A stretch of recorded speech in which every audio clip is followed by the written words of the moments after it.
여러분, 이 비유는 뭘 위해서 주어졌는가 하는 분명한 흐름을 갖고 있는 비유 중에 하나예요.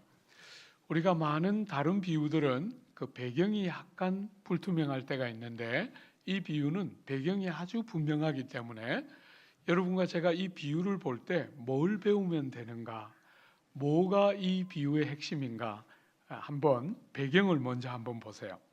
여러분, 10장 우리가 읽었던 25절에 보면 한 율법 교사가 예수를 시험하여 질문했습니다. 그죠? 뭐라고 질문했습니까? 내가 무엇을 하여야 영생을 얻으리까? 이렇게 질문했어요. 여러분, 이 질문은 성경에, 복음서에 굉장히 여러 번 나오는 질문이죠. 부자 청년 관원이 예수님께 내가 무엇을 하면 영생을 얻습니까? 이렇게 물었고, 여러분이 잘 아는 요한복음 3장에 니고데모도 예수님께 밤에 찾아와서 정말 묻고 싶어 했던 핵심적인 질문 중에 하나가 이 영생에 관한 질문이에요.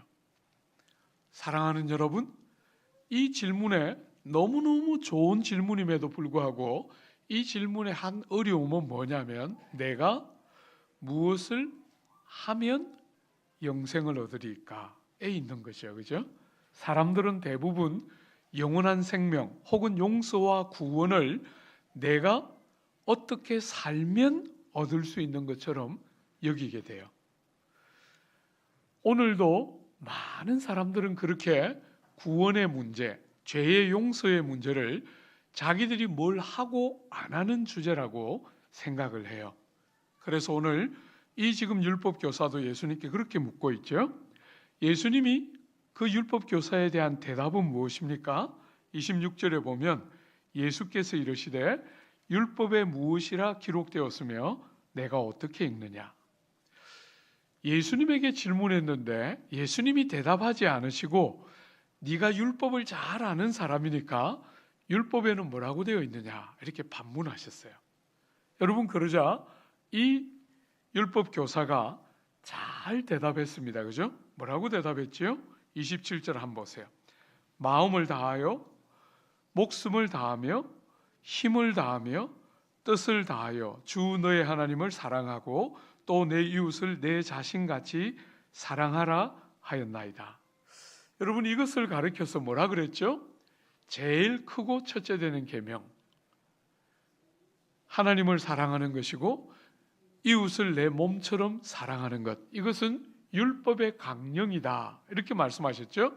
율법을 요약한 핵심이다 이렇게 말하면 하나님을 사랑하는 것과 이웃을 사랑하는 것이다 하고 잘 대답했지요. 여러분, 그런데 문제가 뭡니까? 본문에 있는 것처럼 마음을 다하고 목숨을 다하고 힘을 다하고 뜻을 다하여 주 하나님을 사랑하고 이웃을 내 몸과 같이 사랑하라. 그러면 영생을 얻으리라. 이렇게 말씀하셨는데 이게 됩니까? 안 됩니까? 아직도 된다고 생각하는 분들이 계시면 어떻게 하면 좋을까요? 여러분이 결혼을 해서 가정을 꾸며서 남편을 얻고 아내를 얻고 자식을 낳고 기르면서도 아직도 사랑을 이렇게 할 수 있을 거라고 생각하는 사람이 혹시 있다면 그건 정말 참 큰 문제지요. 그죠? 철이 아직 못 든 거지요. 결혼의 제일 중요한 고를 아직도 획득을 못 했어요. 저는 이제 결혼한 지 33년 됐어요. 이제 만 33년이 되고 34년 차를 접어들고 있어요. 여러분, 아내랑 34년 동안 살았다는 게 기적과 같다 이렇게 생각할 때가 많아요. 정말 참 험악한 부부가 같이 사는 것이 그렇게 어려울 줄 저는 몰랐어요. 참 쉽지 않은 부부 생활이었어요. 여러분들이 그런 이야기를 듣고 우리 목사님은 좀 별난 부부 생활을 했나 보다 이러면 안 됩니다. 여러분은 안 그런 것처럼 그러면 안 됩니다. 그죠? 여러분이 다 해보고 느꼈죠? 그때 내가 콩깍지가 씌어가지고 잘못 만났어. 그런 생각하면서 살았죠? 대구 문디들은 또 그렇게 말하면 또 안 돼. 예. 속은 그럴지라도 바깥은 양반이어가지고 예. 말 하나 안 하나 뻔한 거죠. 뭐. 그죠? 죄인 둘이 같이 사는데 그 뭐 특별한 게 있었겠어요? 근데 여러분, 주님이 이렇게 대답을 잘하고 있는 이 율법 교사, 하나님을 그렇게 사랑하고 이웃을 그렇게 사랑해야 된다고 말하고 있는 이 율법 교사에게 네가 옳게 말했으니까 가서 행하라. 예, 이를 행하라. 그리하면 살리라. 이렇게 말씀하세요. 뻔히 안 되는 것을 아시는데도 행하면 살리라. 이렇게 대답할 때 율법 교사의 정직한 반응은 뭐여야 합니까? 하나님, 예수님, 나는 내 전부를 다해서 하나님을 사랑하고 싶은데 참 잘 안 됩니다.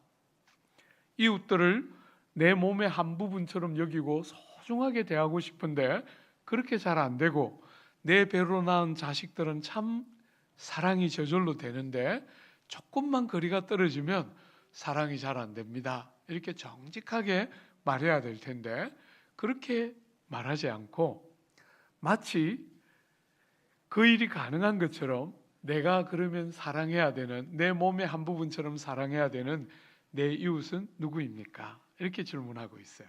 그죠? 그러니까 예수님이 네가 사랑해야 될 이웃이 누구인가 하고 가르쳐 주시기 위해서 들고 있는 비유가 우리가 오늘 보려고 하는 비유, 선한 사마리아 사람의 비유이지요. 그죠? 그러니까 여러분들이 이 비유를 보면서 두 가지에 대한 답을 찾아야 해요. 첫 번째로 내가 몸처럼 사랑해야 되는 이웃은 누구인가 하는 것에 대한 주님의 대답을 선명하게 비유를 가지고 읽어내는 것, 그게 첫 번째 하나의 중요한 과제라면, 또 하나는 뭘까요? 이웃을 사랑한다는 게 무슨 뜻일까? 이웃을 사랑한다는 게 뭘 말하는 것일까 하는 것을 이 비유를 가지고 여러분들이 추론하고 배워야 비유를 바르게 알게 되죠. 두 가지 분명한 목적을 가지고 이 비유에 우리가 들어가게 됩니다. 그죠? 내가 사랑해야 되는 이웃은 누구인가? 또 하나는 이웃을 사랑한다는 말은 무슨 말일까? 한번 여러분이 그런 문제의식을 가지고 이 비유를 한번 보세요. 한번 볼까요?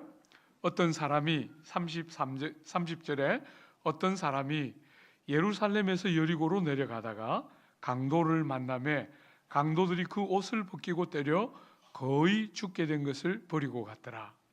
여러분이 예루살렘에서 여리고로 내려가는 길은 약 27km밖에 안 돼요. 그렇게 많이 먼 길은 아닙니다.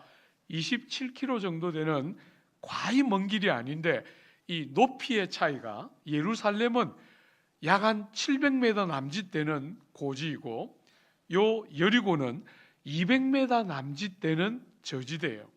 그러니까 27m밖에 안 되는 이 짧은 거리를 걸어가면 되는데 높이가 한쪽은 700m가 넘고 한쪽은 200m 정도밖에 안 되는 지역이니까 높이의 차이가 500m가 넘게 나는 굉장히 험악한 지형이에요.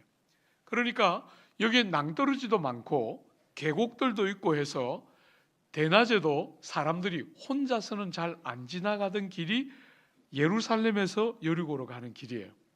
그래서 대낮에도 사람들이 지나가야 될 때는 대부분 일행을 기다렸다가 일행과 함께 지나가던 길이 그 유명한 예루살렘에서 여리고로 내려가는 길이에요. 그런데 오늘 본문에 보면 이 길에 한 사람이, 왜 그랬는지 모르겠는데 한 사람이 길을 가다가 강도를 만나서 거의 죽게 된 상태로 피 흘리는 채로 쓰러져 있습니다. 사랑하는 여러분, 그 길에 누가 지나가지요? 여러분이 어릴 때 굉장히 연극 많이 했던 그 대목 지나가죠? 제가 고등부 전도사도 1년 했는데 그때 많은 고등부 아이들이 오늘 본문에 저를 통과시켰어요. 보면 여러분 한번 보세요. 31절에 마침 한 제사장이 그 길로 내려가다가 그를 보고 피하여 지나가고 또 그와 같이 레위인도 그곳에 이르러 그를 보고 피하여 지나가되. 본문에는 제사장과 레위인 이렇게 되어 있는데 우리 고등부 아이들은 늘 화종부 전도사 이렇게 놓고 늘 피하여 지나가는 저를 늘 그렇게 조롱하고 웃었어요. 고등부 아이들이. 여러분, 이 지금 제사장과 레위 사람들은 하나님의 율법을 제일 잘 아는 사람들이죠. 그죠? 당시 이스라엘 전체에서 율법을 제일 잘 아는 사람 하면 제사장과 레위인이에요. 율법을 제일 잘 아니까 뭘 기대하겠어요? 율법의 요약, 율법의 핵심이라고 말할 수 있는 사랑을 하는 일에 제일 능한 것, 이것이 그들일 것이라고 사람들은 기대해요. 여러분, 저는 남서울교회에서 설교할 때 자주 그런 설교해요. 여러분이 사랑하는 일에서 실패하면 모든 것에서 실패하는 것이다. 여러분이 사랑을 실패하면 사랑을 못하는 것이 아니라 사랑에서 실패하면 여러분은 성도로서 모든 것을 실패하는 것과 같다. 제가 늘 하는 설교의 핵심 중에 하나예요. 여러분, 우리가 말씀을 잘 알고 우리의 신앙이 좋으면 제일 중요한 표시는 사랑이죠. 그죠? 사랑하는 일에 능수능란한 사람이 성도예요. 그런데 이 제사장과 레위인들은 사람들이 볼 때 제일 제대로 사랑할 것이다, 이렇게 기대됐던 사람들인데 강도 만난 이웃을 보자 어떻게 했지요? 보고 피하여 지나갔어요. 본문에서 두 번이나 반복했습니다. 그죠? 제사장이 보고 피하여 지나가고 레위 사람들이 보기는 보았는데 피하여 지나갔어요. 안 본 거 아닙니다, 여러분. 보았는데 피하여 지나갔어요. 그런데 세 번째 등장인물이 등장하죠. 여러분, 한 사마리아 사람이에요. 여러분이 지식이 있겠지만 이 사마리아 사람을 등장시킨 것은 예수님의 굉장히 고의적이고 아주 의도적인 이 인물 등장이라는 것을 우리는 눈여겨봐야 돼요.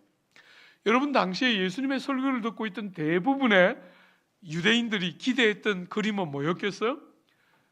제사장이 실패하고 레위 사람이 실패한 그곳에 누가 등장하면 딱 좋겠어요? 평신도 유대인이 등장하면 되겠죠. 근데 예수님은 그렇게 안 하셨어요. 사마리아 사람이 하나 등장합니다. 여러분, 이 사마리아 사람은 여러분이 아시는 것처럼 이스라엘이 다윗과 솔로몬을 거치면서 12지파가 두 왕국으로 분열이 됩니다. 그죠? 다윗 때까지는 통일 왕국으로 있다가 솔로몬이 죽고 나자 아들대에 와서 르호보암 때에 10지파인 북왕국과 2지파인 남왕국으로 쪼개져요. 그런데 요 10지파로 구성되어 있는 북이스라엘은 예수님 오시기 722년 전에 아수르에게 멸망돼요. 여러분이 아수르는 고대 근동에서 패권을 잡은 제국들 중에 제일 잔인한 민족으로 알려져 있는 사람들이 아수르예요. 이 아수르가 북이스라엘을 정복하고는 어떻게 했지요? 거기다가 다른 나라에서 많은 민족들을 데려와서 북이스라엘 10지파 땅에 살게 해서 10지파는 혈통적으로 유대 혈통을 잃어버리게 돼요. 혼혈민족이 됩니다. 혼혈민족.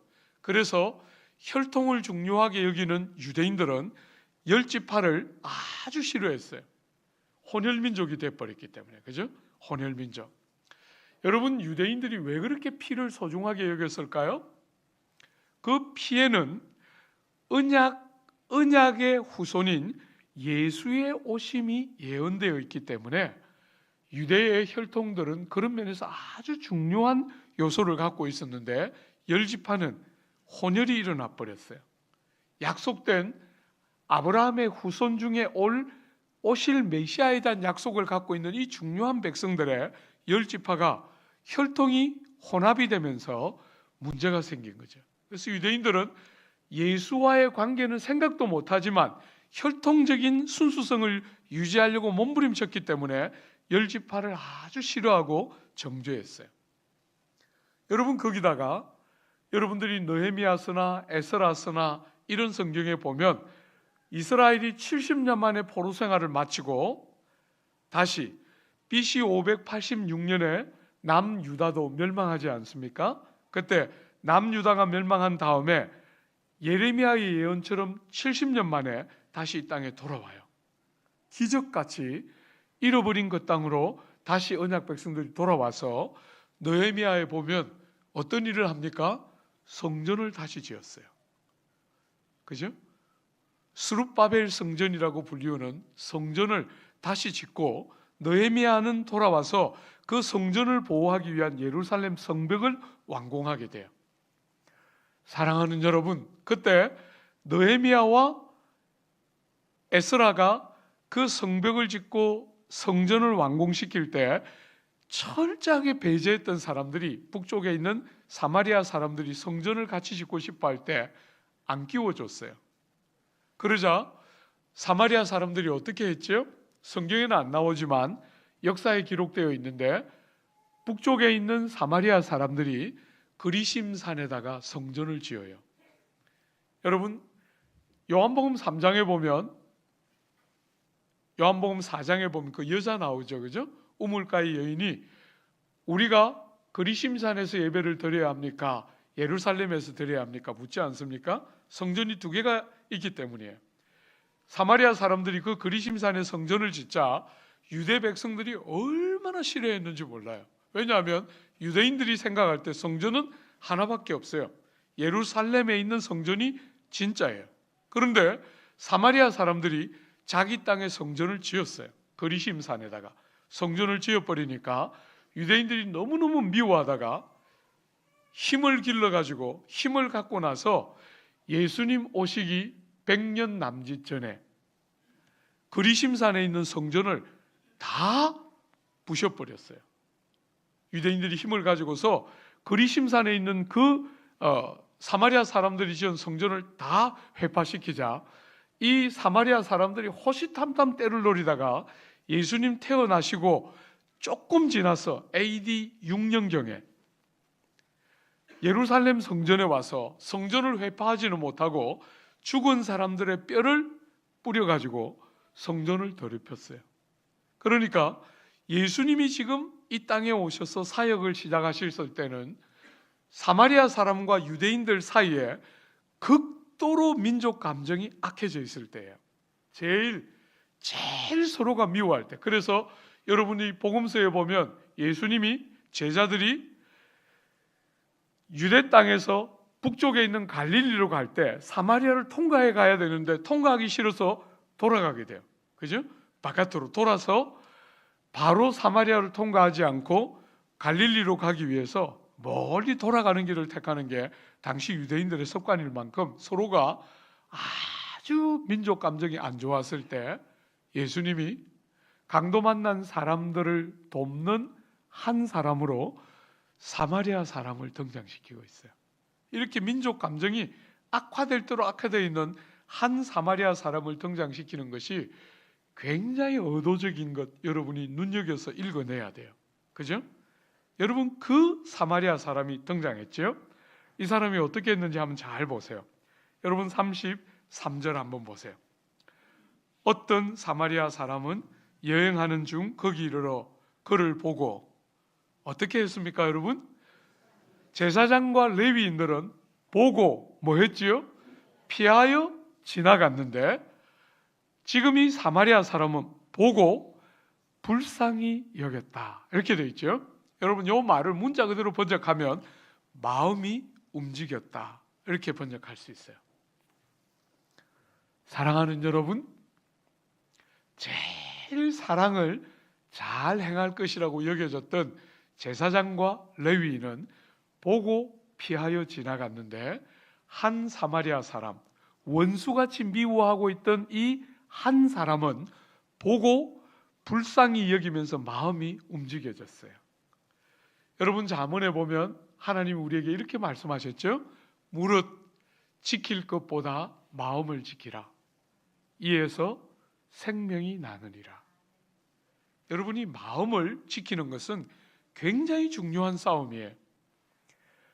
우리가 사는 이 시대는 사람들이 이 마음을 주로 어디에 많이 빼앗겼어요? 돈에 굉장히 많이 빼앗겼어요. 돈이 주는 편리와 유익 때문에 마음의 대부분을 돈에 빼앗겨 있어요. 마음을 지키지를 못해요. 사랑하는 여러분, 적지 않은 사람들이, 제가 이렇게 길을 가다 보면 너무너무 안타까운 것이, 젊은이 나이 드신 분 할 것 없이 핸드폰 보느라 정신이 없어요. 제가 아주 어쩌다가 전철을 타면 제가 정말 재미삼아 봐요. 핸드폰 안 보고 주변을 보면 전철을 타고 있는 사람들이 20명이면 거의 19명 이상은 핸드폰 보고 있어요.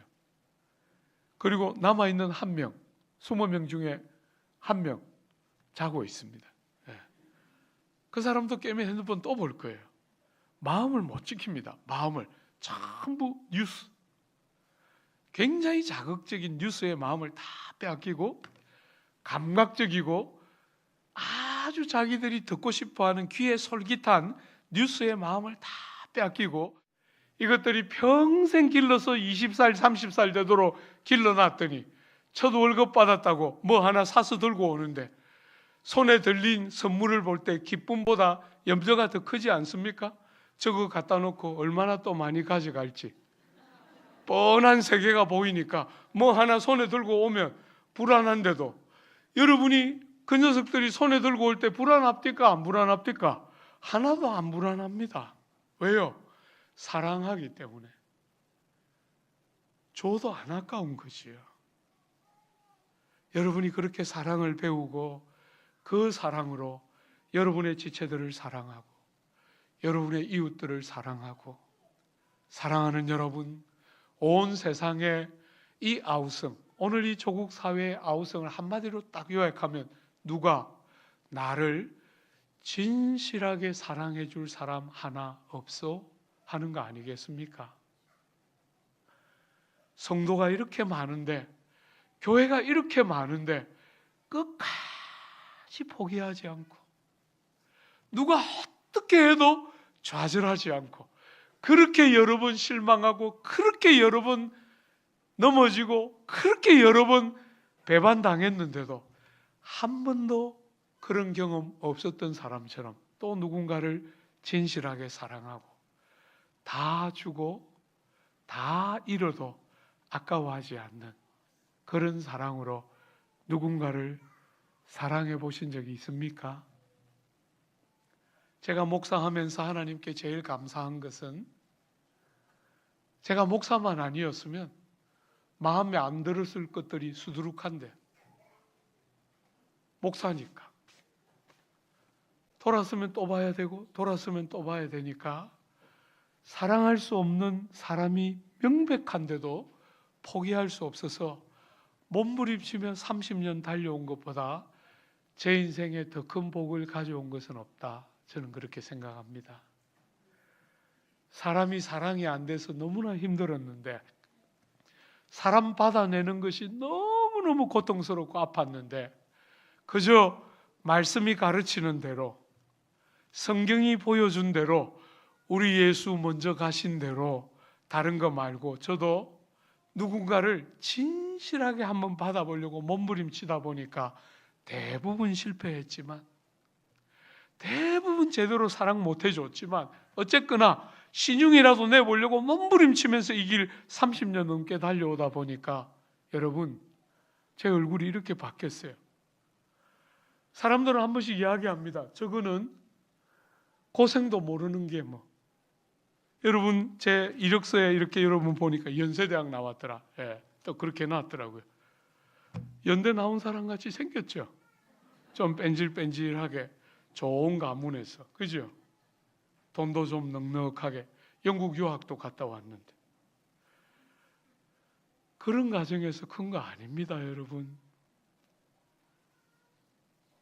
정말 찢어지게 가난한 집안에서 엄마 없이 홀아버지 손에서 컸고, 너무너무 가난해서 영국에 7년 있는 동안 유럽 한 번도 못 갔습니다. 영국 바깥을 나가본 적 없어요. 너무너무 힘들게 유학했지만 많은 고생, 목회하면서 뭐 저게 무슨 고생을 알겠나? 서울에 있는 남서울교회 담임인데 그렇게 생각하면 안 됩니다. 여러분이 교회 다녀보면서 다 겪었잖아요. 교회 여러분들이 딱 오니까 전부 사람들이 머리에 이런 거 쓰고 뒤에 전부 조그만 날개 이런 거 달고 입만 열면 다 할렐루야 할렐루야 하지요. 사람들이 다 여러분들처럼 제가 이렇게 질문하면 다 왠지 모르는 이 어색한 미소. 왜 목사님이 갑자기 저 말씀을 하실까? 여러분이 와서 보니까 다 어떤 사람들만 교회에 있습니까? 세상에 나쁜 놈들 다 모여 있죠. 안 그런 분들도 간혹 있겠지만 정말 저는 목회하면서 교회가 아니면 안 봤을 사람들 많이 만났습니다. 목사만 아니면 등지고 돌아섰을 많은 사람들 만났습니다. 그런데 그 사람들 예수님 때문에 포기할 수 없었어. 교회 온 그 사람들 오지 말라 할 수 없었어.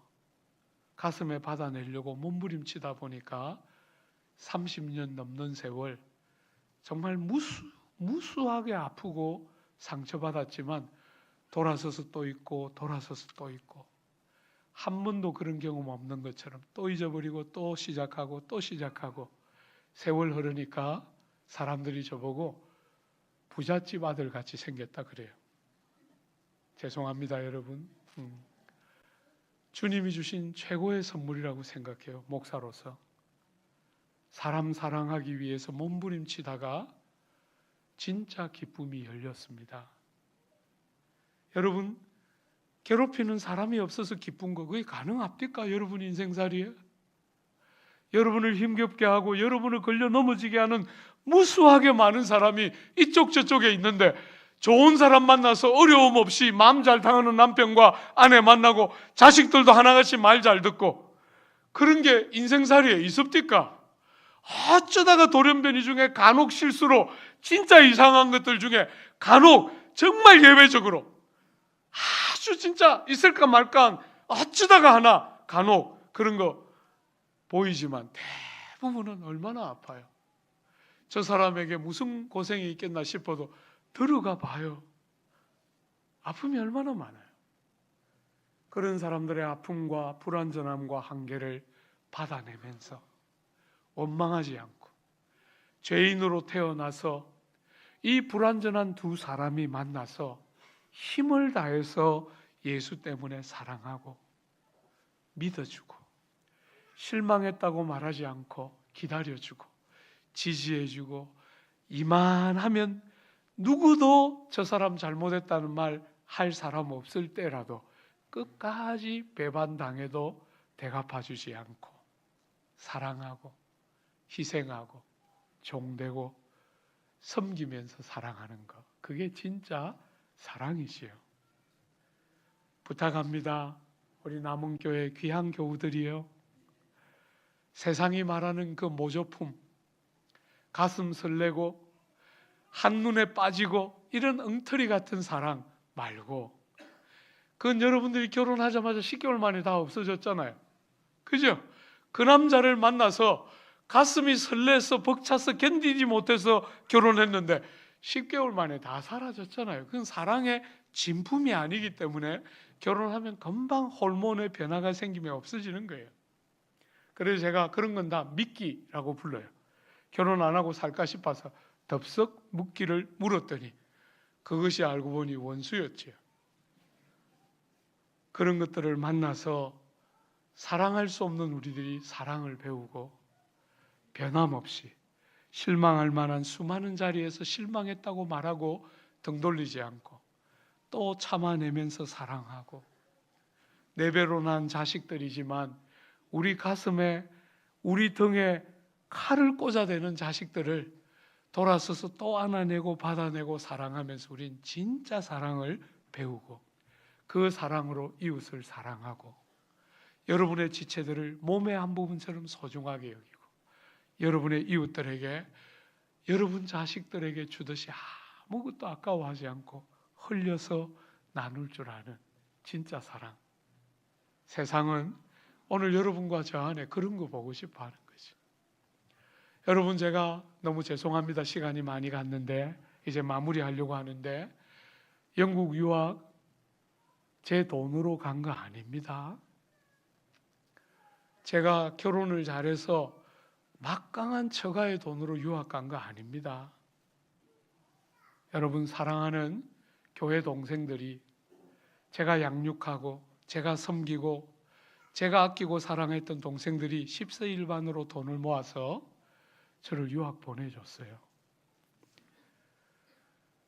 그 동생들이 자라서 일터를 다 구하고 나서 그 동생들이 십시일반으로 돈을 모아서 매월 저에게 일정 액수를 보내주고, 제가 영국에서 유학을 마칠 때까지, 옥스퍼드에서 목회하기 전까지 3천만 원 정도 보내줬어요.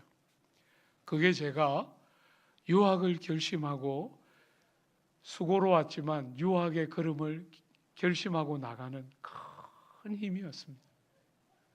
돈 한 푼 없는 제가 그 동생들의 수많은 사랑과 희생을 딛고 저 같은 사람이, 자격 없는 사람이 유학을 다녀왔어요.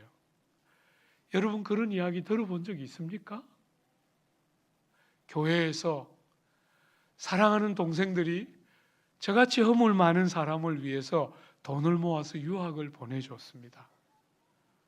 저는 그 공동체 안에서 자라면서 정말 피부치와 비교할 수 없는 사랑이 뭔지를 배웠습니다. 여러분들의 신앙생활이 피상적으로, 그저 종교적으로 절대로 흐르지 말고 진짜 알맹이가 있어서 사람을 사랑하고 정말 강도를 만나서 죽어가는 사람들이 소생되어 살아나고 영혼들에게 생명의 나눔이 풍성하고 사랑하기 때문에 아무것도 아까워하지 않는 참된 섬김과 희생이 있는 그런 공동체, 여러분들이 만들어주시고, 여러분들이 그 길 가보면 당장에는 손해보는 것 같아도, 그죠? 당장에는 여러분만 고생하는 것 같아도 몇 걸음만 더 가면 하나님이 여러분의 인생을 도우시는 순간이 오면 세상의 지혜가 지혜가 아니고 십자가의 도가 최고의 지혜라는 것을 보게 될 겁니다. 여러분들이 신실한 그런 사랑 행해 주시기를 부탁하고 축복합니다.